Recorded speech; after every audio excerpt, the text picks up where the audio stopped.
Δεν τον ρώτησε κανένας. Κύριε Γεραπετρίτη, πέστε μου σας παρακαλώ, συγγνώμη, πάτε και κάντε στο Υπουργείο Εξωτερικών ρεπορτάζ, πώς το λένε. Ρωτήστε τον.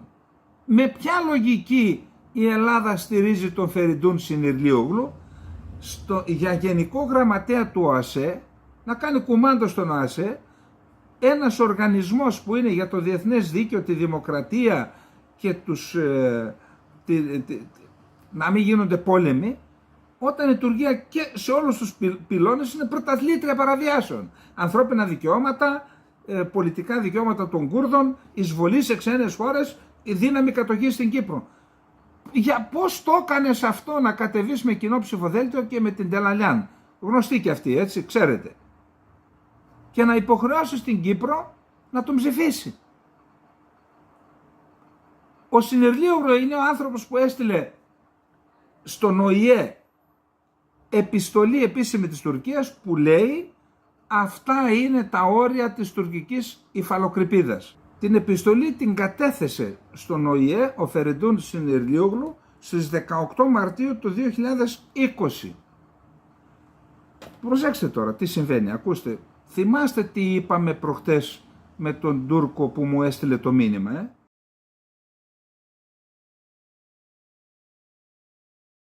Θα επαναλάβω το μήνυμα που έστειλε, σχόλιο έκανε σε μία εκπομπή μας προχτές, ο Γιουξέλ Ουιγκάρ 9780. Προσέξτε, αυτό που δεν καταλαβαίνουν οι Έλληνες είναι ότι δεν θέλουμε το μισό σπίτι σας. Θέλουμε τις θαλάσσιες περιοχές γύρω από τη δική μας υπηρετική χώρα και αυτό είναι δικαίωμά μας. Αποκτήσαμε τα θαλάσσια δικαιώματά μας στον Εύξηνο Πόντο, κάνοντας συμφωνίες με τη Ρωσία οριοθέτησης, Ουκρανία, Βουλγαρία, Ρουμανία και Γεωργία. Και εκεί δεν υπάρχει πρόβλημα. Κάναμε συμφωνία με τη Λιβύη, το τουρκολιβικό, το παράνομο λέει. Σύντομα θα κάνουμε συμφωνία για τα θαλάσσια σύνορα και με την Αίγυπτο και δεν θα υπάρξουν προβλήματα. Αλλά δεν μπορούμε να κάνουμε αυτή τη συμφωνία με τις ελληνικές κυβερνήσεις. Γιατί επειδή χρησιμοποιούν τα νησιά ως δικαιολογία. Πρόσεχτε, τα νησιά είναι δικαιολογία. Η Κάσος και η Κάρπαθος είναι δικαιολογία. Όμως τα νησιά δεν είναι στεριά. Και τι είναι δηλαδή? Δεν είναι στεριά. Είναι στεριά μέσα στη θάλασσα. Αλλά όχι, θα σας επιβάλλουν αυτά που θέλουν. Μπορεί να το έχουν ήδη αποδεχτεί οι δικοί μας, απλά δεν το ξέρουμε εμείς. Προσέξτε. Όμως τα νησιά δεν είναι στεριά. Εδώ οι Έλληνες είναι μπερδεμένοι. Οι Έλληνες κατέχουν θαλάσσιες περιοχές γύρω από την ηπειρωτική τους χώρα. Οι θαλάσσιες περιοχές της ηπειρωτικής μας χώρας είναι δική μας ιδιοκτησία. Καταλάβετε το αυτό τώρα. Δεν θέλουμε τις θαλάσσιες περιοχές της ηπειρωτικής Ελλάδας. Τις νησιωτικές θέλουμε. Οι Έλληνες είναι άπλιστοι εδώ και θέλουν τις ηπειρωτικές θαλάσσιες περιοχές μας σαν να είναι δικές τους. Δηλαδή λένε ότι τα νησιά δεν διαθέτουν ΑΟΣ και υφαλοκρηπίδα, άρα αν οριοθετήσουμε θα οριοθετήσουμε μεταξύ ηπειρωτικής Ελλάδας και μικρασιατικών ακτών. Ούτε καν η Κρήτη. Προσέξτε. Και όλα τα άλλα, δηλαδή τα όρια της υποτιθέμενης γαλάζιας πατρίδας, είναι, οι Έλληνες είναι άπλιστοι εδώ και θέλουν τις ηπειρωτικές θαλάσσιες περιοχές μας σαν να είναι δικές τους. Ήδη μπήκε μέσα τους, είναι δικές τους. Και αν επιμείνετε σε αυτό, θα πάρουμε πίσω και τα νησιά μας. Τι είπαν, έτσι? Ελάτε τώρα να δείτε τι γίνεται στην Κάσο. Το είπε ο τύπος που σας ανέφερα, Γιουξέλ Ουιγκάρ. Έρχονται και μας κάνουν το εξής. Μεταξύ Καρπάθου και Κάσου βγήκε το πλοίο υπό ιταλική σημαία ερευνητικό πλοίο Λεβόλι Ρελούμε. Αυτό κάνει έρευνες βυθομετρικές για το πού θα περάσει και πού θα ακουμπήσει το καλώδιο που θα μεταφέρει ρεύμα. Δεν είναι μια απλή υπόθεση, σαν αγωγός είναι και αυτό. Και τα ίδια έγιναν προχθές και με το Τελήρι, θυμάστε, το οποίο, όπως μου κατήγγειλε κάποιος, δεν πέρασε από τις επικίνδυνες σε εισαγωγικά περιοχές, έφυγε νότια κάτω από τη Λιβύη. Και τώρα βγάλαμε αυτό το καράβι, εκδώσαμε Ναύτεξ, το Ηράκλειο. Ναύτεξ έχει δικαίωμα να εκδίδει στην περιοχή που βρίσκεται κάτω από το FIR Αθηνών. Και ο σταθμός νόμιμος έκδοσης ναύτεξ είναι το Ηράκλειο. Εξέδωσε ναύτεξ και είπε ότι αυτές τις μέρες, αυτές τις περιοχές θα γίνουν έρευνες από το εν λόγω πλοίο. Βγαίνει ο σταθμός της Ατάλειας της Τουρκίας και παράνομα βγάζει τη δικιά του ναύτεξ.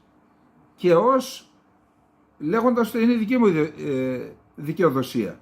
Και έρχεται και αυτή την ναύτεξ την υποστηρίζει με επίδειξη σημαίας στο πεδίο. Δηλαδή στέλνουν σταδιακά 5 πλοία, θα σας πω με τη σειρά. Και τι θέλουν να μας πούν δηλαδή.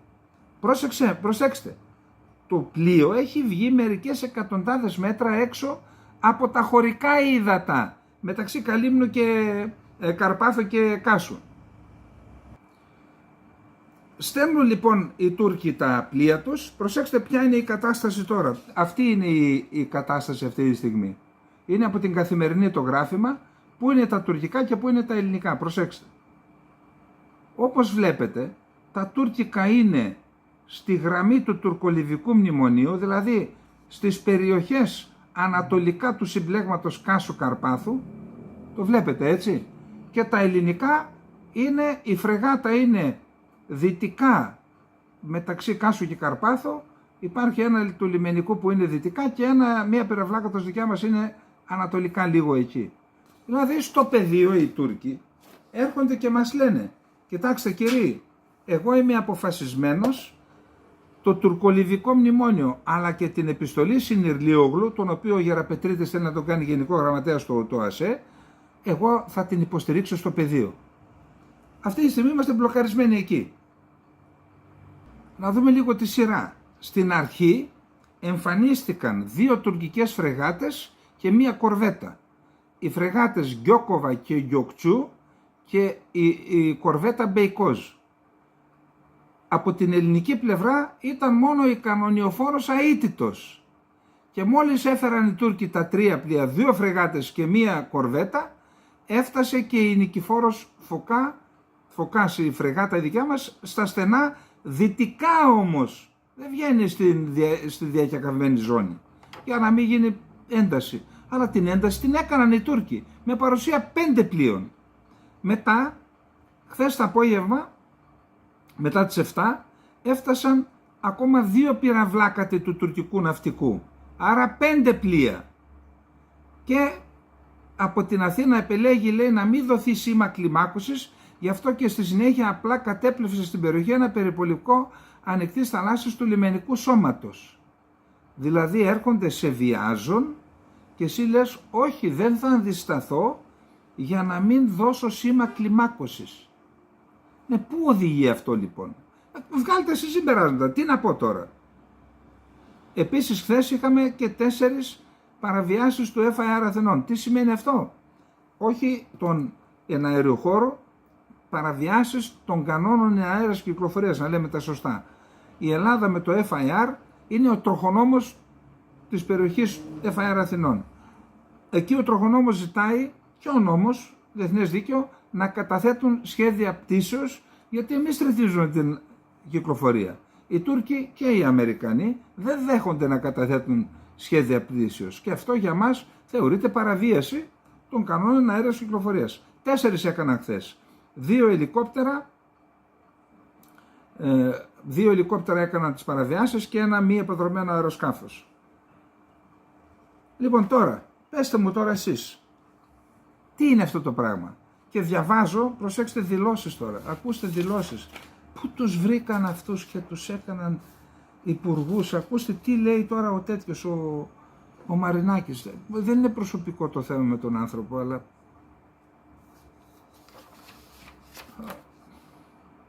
Προσέξτε, απάντηση στην κρίση που σας ανέφερα αντικειμενικά, έτσι.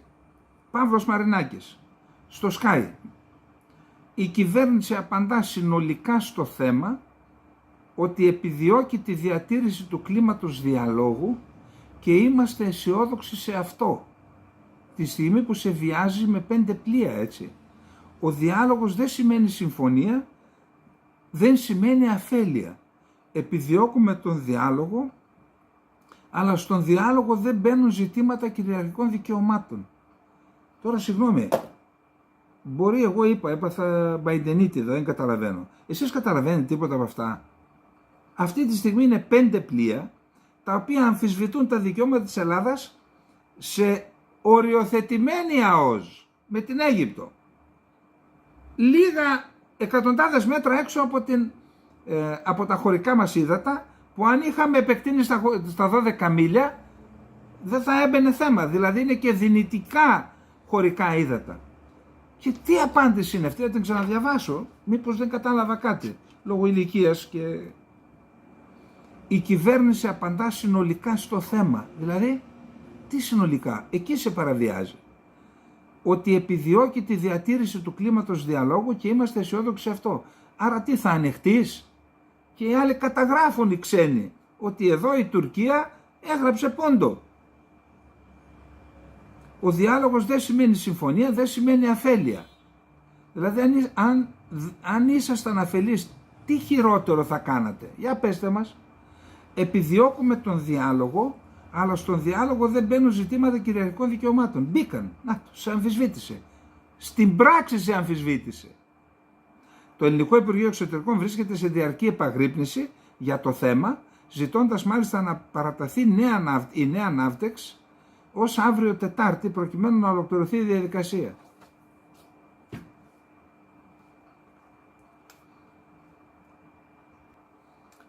Για να δείτε, όταν λέω ότι δεν λειτουργούμε ως κανονικό κράτος, προσέξτε τι μας λέει με γλαφυρό όντως τρόπο ο κύριος Παπαχελάς στο σημερινό το άρθρο. Δεν ξέρω αν γνώριζε για την κρίση στην Κάσο και στην Κάρπαθο. Την Κάσο στην οποία έκαναν ολοκαύτωμα οι Τούρκοι, έτσι, δεν το ξεχνάμε αυτό. Το γιορτάζουμε. Η τελετή γίνεται 7-8 Ιουνίου κάθε χρόνο και λέω χρόνια θέλω να παρευρεθώ μια φορά εκεί, όχι εδώ, στις τελετές. Μας λέει ο Παπαχελάς, καθώς η Αμερική περνάει μια πρωτόγνωρη κρίση και κανείς δεν ξέρει ποιος θα την κυβερνά τον Ιανουάριο του 2025, γιατί ξέρουν ποιος την κυβερνά τώρα. Και σε τι συνθήκες, καλό είναι να αναλογιστούμε μερικά πράγματα. Η σχέση μας με την Τουρκία περνούσε πάντοτε μέσα από την Ουάσιγκτον. Και είναι καλό αυτό? Είμαστε κανονικό κράτος? Να εμπιστευόμαστε την Αμερική να διαχειρίζεται τις σχέσεις μας με την Τουρκία? Εκεί απευθυνόταν ο εκάστοτε Έλληνας πρωθυπουργός όταν ξεσπούσε μια κρίση στο Αιγαίο ή στην Κύπρο. Κακός. Στάσου στα πόδια σου. Αυτό είναι το μήνυμα. Ταυτόχρονα πίεζε ώστε οι ΗΠΑ να εγγυώνται τη σταθερότητα στην περιοχή και μια σχετική εξοπλιστική ισορροπία. Την περίοδο αμέσως μετά το 1974 το πέτυχε. Σκέψου και να μην το πετύχαινε. Η Τουρκία από το 1974 μέχρι σήμερα έχει επεκτείνει τις διεκδικήσεις της και έχει φτάσει στο φάληρο. Σημαντικό ρόλο έπαιξε το γεγονός ότι οι ΗΠΑ ένωθαν κάποιες ενοχές λόγω της στήριξης στη δικτατορία και του ρόλου του Κίσινγκερ στην τουρκική εισβολή στην Κύπρο. Υπήρχε επίσης μεγάλη εσωτερική πίεση από το Κογκρέσο και το ελληνοαμερικανικό λόμπι. Σήμερα, καταρχάς αυτά που έγιναν το 1967-1974 δεν συγκινούν κανένα στο Κογκρέσο. Τότε τους συγκινούσαν γιατί τα ήξεραν. Τώρα δεν τα ξέρουν, δεν τους νοιάζουν. Επί Biden, σε αντίθεση με την περίοδο Τραμπ-Πομπέο, οι ΗΠΑ διακατέχονται από μια τεράστια αγωνία να μην ενοχλήσουν την Τουρκία. Προσέξτε. Η Ουάσιγκτον βοήθησε ασφαλώς να εδραιωθεί μια περίοδος ηρεμίας στο Αιγαίο, στο πλαίσιο του μεγάλου παζαριού για το πακέτο των τουρκικών F-16. Είναι σημαντικό ότι σήμερα δεν υπάρχουν υπερπτήσεις. Γιατί είναι σημαντικό? Γιατί είναι σημαντικό? Για να πάρουν οι Τούρκοι τα F-16? Τι είναι δηλαδή? Πήγαν στην Κάσο και στην Κάρπαθο και μας έκαναν τα χειρότερα. Αυτά είναι τα χειρότερα, όχι υπερπτήσεις. Η τουρκική αναθεωρητική πολιτική όμως δεν έχει αλλάξει. Μάγος είσαι. Κάθε άλλο, οι Τούρκοι αξιωματούχοι το επιθυμίζουν με κάθε ευκαιρία. Από το παζάρι η Ελλάδα πήρε το πακέτο Blinken, δηλαδή τίποτα. Από πλευράς μεταχειρισμένων εξοπλισμών απολύτως τίποτα χρήσιμο. Τα παπαγαλάκια μας το παρουσίαζαν εδώ ως μεγάλο δώρο. Τίποτα δηλαδή. Από πλευράς εγγυήσεων, για κρατήστε το αυτό, ο Αμερικανός Υπουργός Εξωτερικών απέφυγε κάθε ρητή δέσμευση και σε ένα δωμάτιο στο Κογκρέσο υπάρχει απλώς ένα απόρριτο σημείωμα που μπορούν να διαβάσουν μόνον εκεί, δεν βγαίνει έξω, τα μέλη του, με διαβεβαιώσεις ότι οι ΗΠΑ θα διακόψουν τη διαδικασία για τα τουρκικά F-16 αν εκδηλωθεί πάλι η τουρκική επιθετικότητα. Ούτε αυτό το έγγραφο θα υπήρχε χωρίς την παρέμβαση του γερουσιαστή που τώρα περιμένει να οδηγηθεί στις φυλακές. Βρισκόμαστε ωστόσο στη μεταμενέντες εποχή, με το ελληνοαμερικανικό λόμπι σε ένα απίστευτο τέλμα προσωπικών ερίδων και διενέξεων χωρίς τέλος. Άλλη μια πληροφορία. Τρώγονται τα αδέρφια μας στην Αμερική. Στην πράξη, αν κάτι πάει στραβά, μόνο οι προσωπικές σχέσεις και η αξιοπιστία του Έλληνα Πρωθυπουργού θα μπορούν να κάνουν τη διαφορά, έτσι ώστε να πιστεί ο Λευκός Οίκος να παρέμβει. Δηλαδή μόνο σε αυτός βασιζόμαστε και στην αξιοπιστία. Ποια αξιοπιστία? Σου έχει πει κανείς, Αλέξη, ότι έχει αξιοπιστία ο Κυριάκος στην Ουάσιγκτον? Δεν θέλω να μιλήσω, γιατί ξέρω ότι για κάποιο ζήτημα είναι βαθύτατα και βαρύτατα ενοχλημένοι. Εντάξει. Είναι θετικό πως τέτοιες σχέσεις διατηρεί με τους δύο επικρατέστερους να διαδεχθούν τον Biden στην Προεδρία, την Κάμαλα Χάρις και τον κυβερνήτη της Καλιφόρνιας, τον Νιούσομ, ο οποίος όπως δήλωσε ότι, αυτό γράφτηκε πριν την απόσυρση μάλλον, δήλωσε ότι στηρίζει τη Χάρις. Υπάρχει όμως ένα πιο βαθύ υπαρξιακό πρόβλημα για την εθνική μας στρατηγική. Δεν μπορεί να έχεις εθνική στρατηγική να σε στηρίζει η Αμερική, να σου λύνει τα προβλήματα. Αυτό λέγεται εθνική στρατηγική. Αν είχες εθνική στρατηγική δεν θα πήγαινε σε κανέναν. Θα έλυνες μόνος σου τα προβλήματα.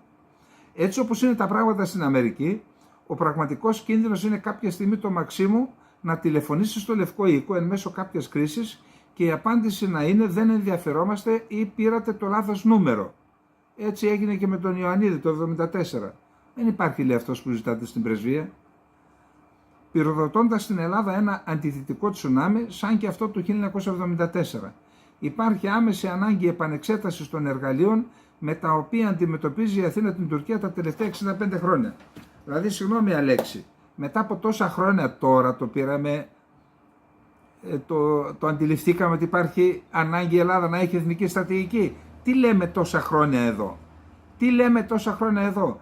90-95% θα στηρίζεσαι στα δικά σου πόδια και καλοδεχούμενο το 5% από φίλους και συμμάχους. Καταντήσατε την Ελλάδα σε αναζήτηση συνεχώς νταβατζή. Καταντήσατε την Ελλάδα σε αναζήτηση συνεχώς νταβατζή. Και τώρα ψάχνετε πάλι τον νταβατζή σας αντί να σταθείτε στα πόδια σας. Και ο νταβατζής στην προκειμένη περίπτωση, ο νταβατζής σας είναι ο Ερντογάν, δυστυχώς. Δυστυχώς αυτό αποδεικνύεται με τη δήλωση του Μαρινάκη.